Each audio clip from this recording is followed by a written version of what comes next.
For many years, most discussions around male sexual performance have focused almost entirely on testosterone. Low testosterone is often blamed as the main reason for reduced strength responsiveness or confidence.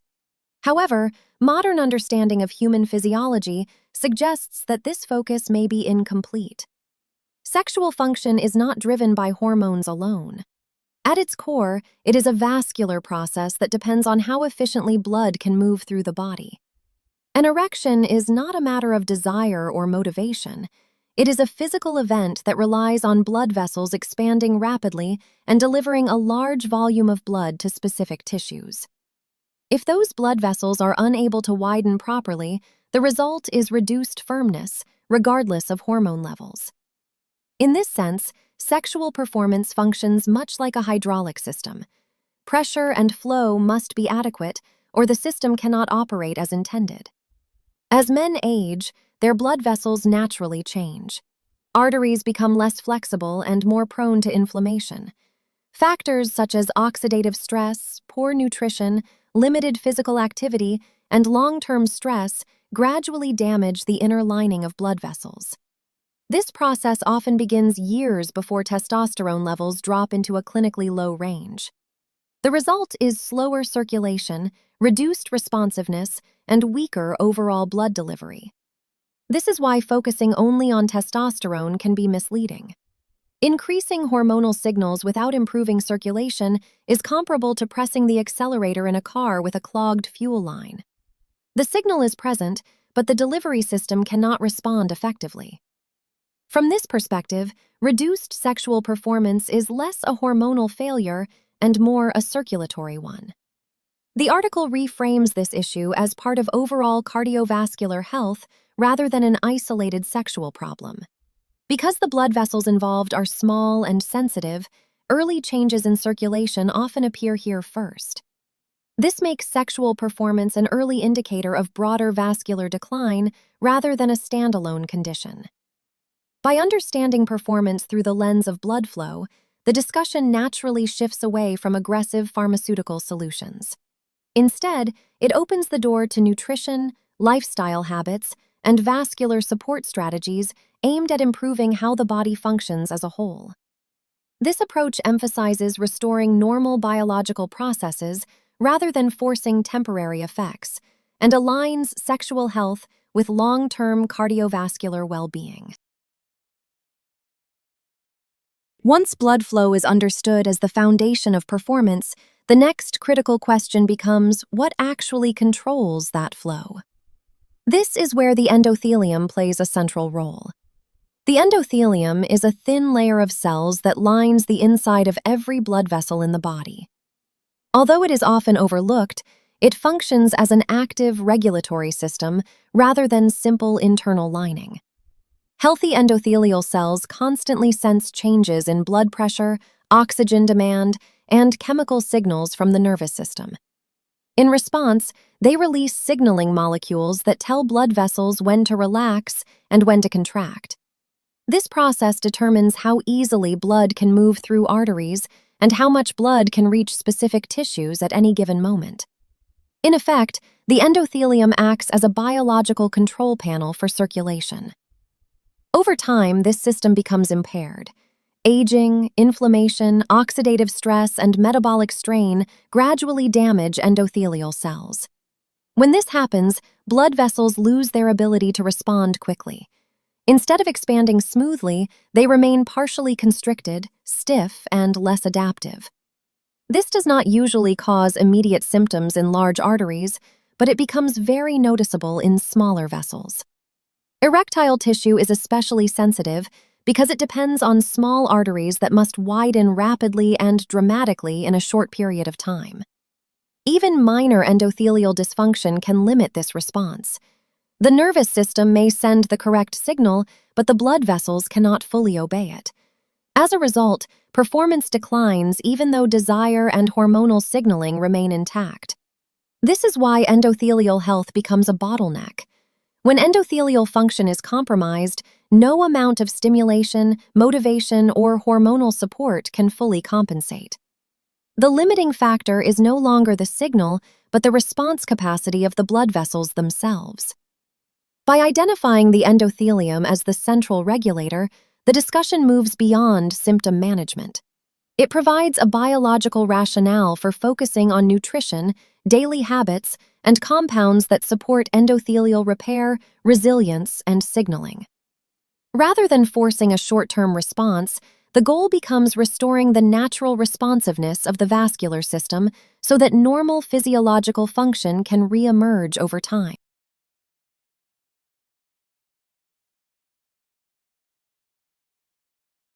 With the endothelium identified as the control center of circulation, the next layer of the process becomes clear. The endothelium does not act alone. Its effects are carried out through specific signaling molecules, and the most important of these is nitric oxide. Nitric oxide, often shortened as NO, is a naturally produced molecule that plays a central role in how blood vessels respond to demand. When endothelial cells are healthy, they produce nitric oxide in response to signals from the nervous system and changes in blood flow. Nitric oxide then diffuses into the surrounding smooth muscle of the blood vessel wall. Its role is to instruct that muscle to relax. When the muscle relaxes, the vessel widens and blood can flow more freely. This mechanism is essential not only for erections, but also for normal cardiovascular function throughout the body. As the body ages, this process becomes less efficient. Enzyme activity responsible for producing nitric oxide slows down. At the same time, inflammation and oxidative stress increase. These factors reduce how much nitric oxide is produced and how long it remains active. In many cases, nitric oxide is neutralized before it can fully perform its role. The result is a blood vessel that receives the signal but cannot complete the response. This explains why desire and nerve signaling alone are not enough. The nervous system may function normally, but without sufficient nitric oxide, blood vessels remain partially constricted. From a functional standpoint, performance becomes limited by chemistry rather than motivation.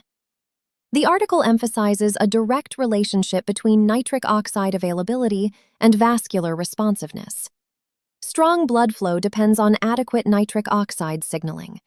When nitric oxide levels decline, circulation weakens and performance follows. By framing the process around nitric oxide, the physiology becomes easier to understand. Lifestyle stress damages the endothelium. A damaged endothelium produces less nitric oxide. Reduced nitric oxide leads to restricted blood flow.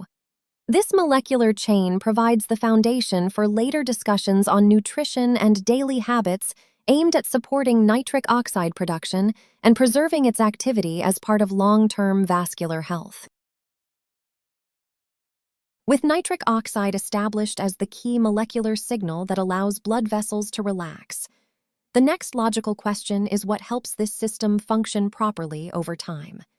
This is where vitamin C enters the discussion. In the article, vitamin C is not presented as a general immune booster or quick-fix supplement.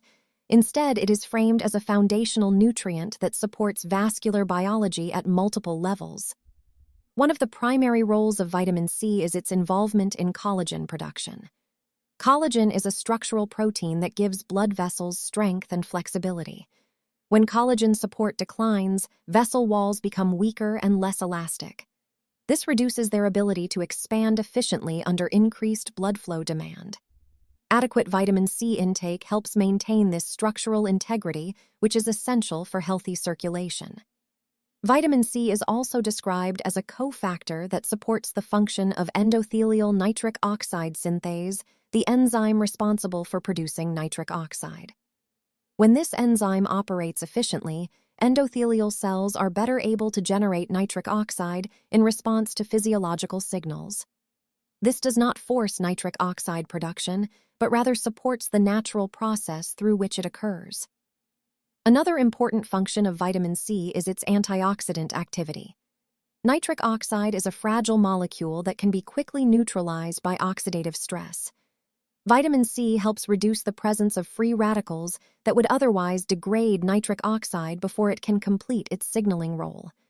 By preserving nitric oxide activity, vitamin C indirectly supports more effective blood vessel relaxation. The article notes that modern lifestyles often lead to lower vitamin C status. Diets low in fresh produce combined with chronic stress and aging increase the body demand for antioxidant support. When vitamin C levels are insufficient, nitric oxide production and stability may decline. For this reason, vitamin C is positioned not as a stimulant or medication, but as a biological support tool. Its role is to help restore normal vascular signaling so that the body can function closer to its natural physiological design over time, rather than relying on forced or temporary effects.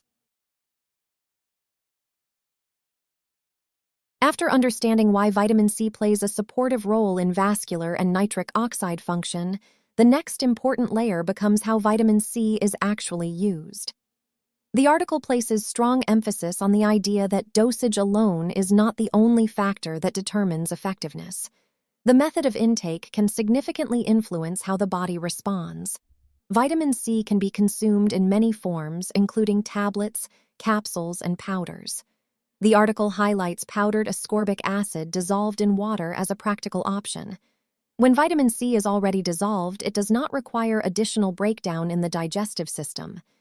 This allows it to enter the bloodstream more quickly compared to solid forms that must first dissolve. Faster absorption may support more immediate participation in normal vascular signaling processes. Timing is also presented as an important consideration. Consuming vitamin C on an empty stomach may reduce competition with other nutrients during absorption. When multiple compounds are digested at the same time, they can interfere with each other's uptake. Taking vitamin C separately may allow a higher proportion to be absorbed efficiently. This is described as a way to support bioavailability rather than increasing the dose unnecessarily. The article does not suggest that vitamin C acts as a drug or produces instant results. Instead, the focus is on creating favorable conditions for normal physiology. When vitamin C becomes available in the bloodstream at the right time, it may better support endothelial function and nitric oxide-related signaling pathways that are already present. This structured approach gives the recommendation a more technical and methodical tone.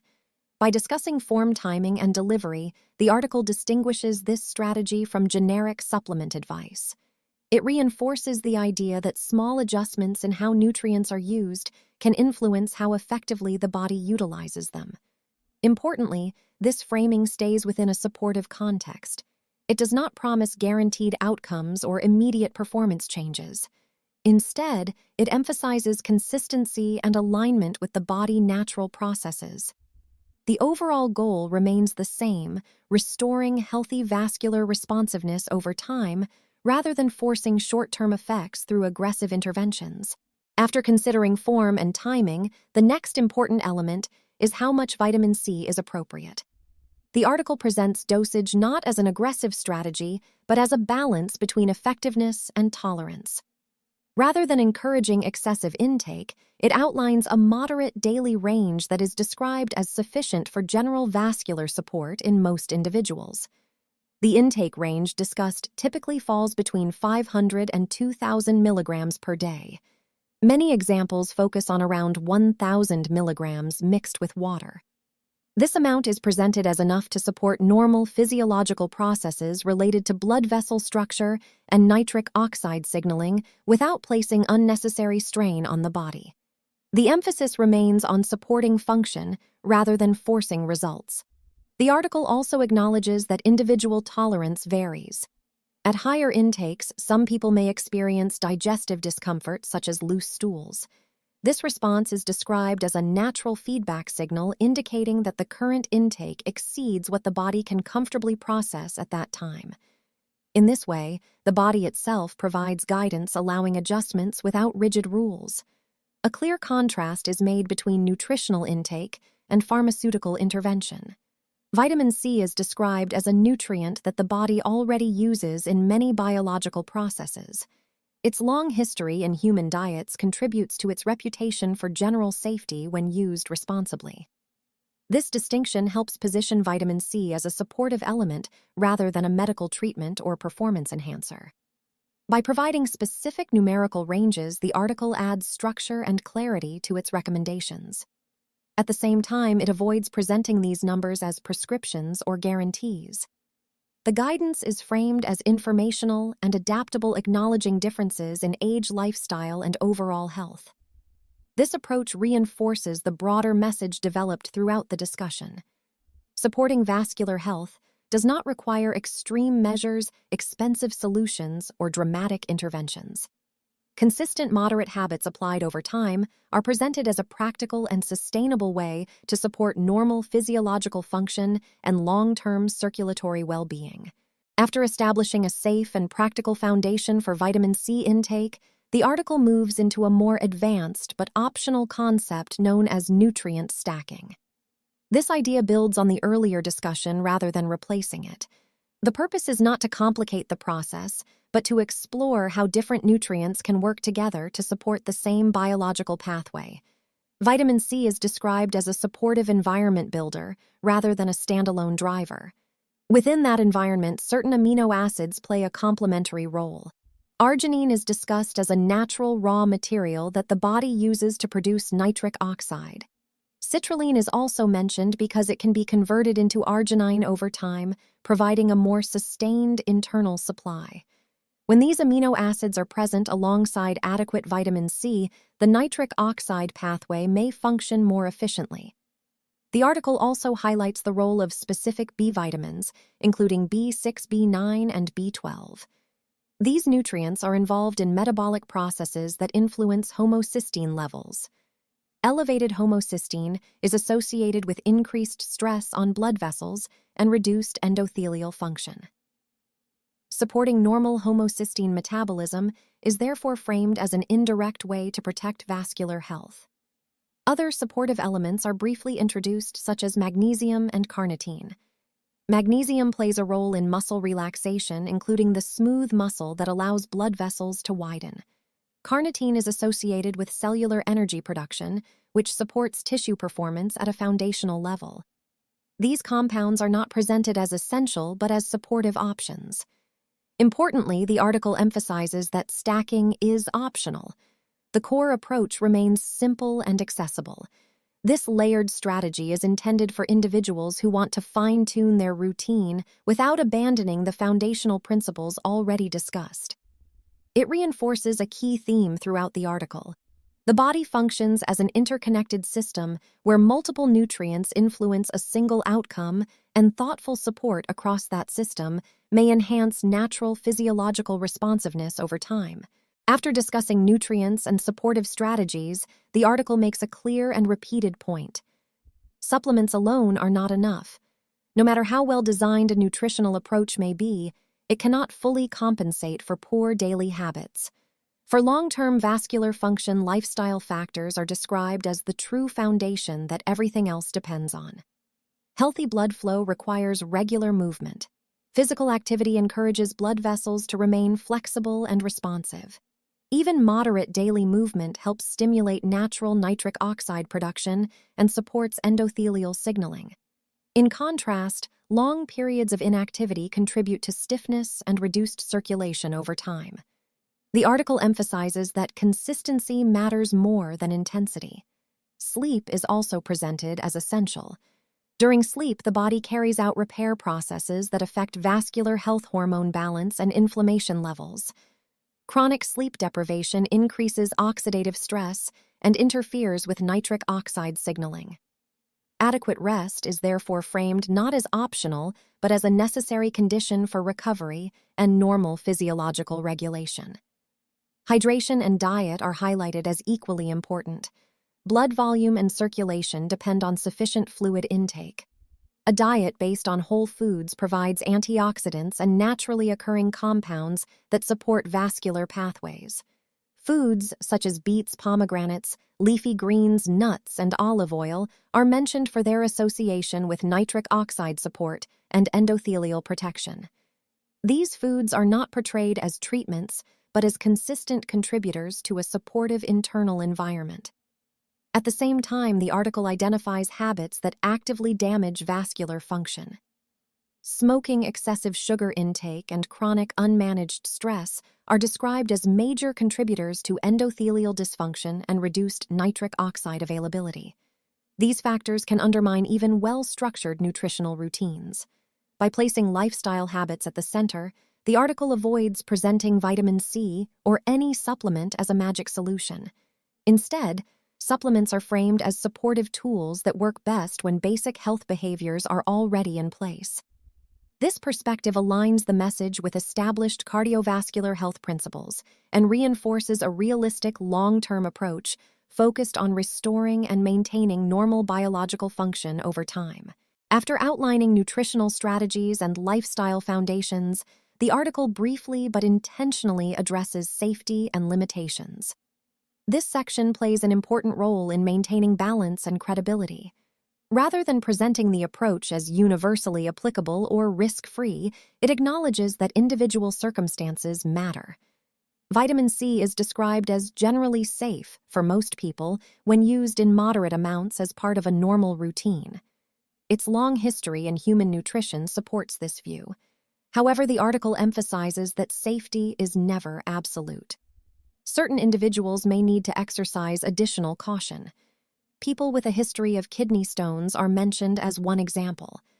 Those who are taking specific medications or managing existing medical conditions are also advised to be mindful of how supplements may interact with their overall health plan. Instead of offering rigid rules, the article encourages personal responsibility.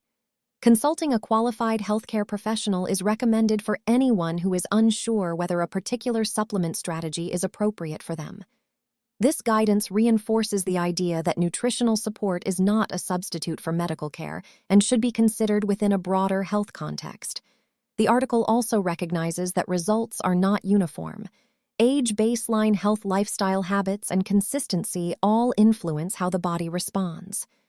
Some individuals may notice changes sooner, while others may experience more gradual effects. By acknowledging this variability, the article avoids presenting outcomes as guaranteed or immediate. This section helps soften the confident tone used earlier without undermining the overall message. It reminds the audience that biological systems are complex and that no single nutrient or habit works the same way for everyone.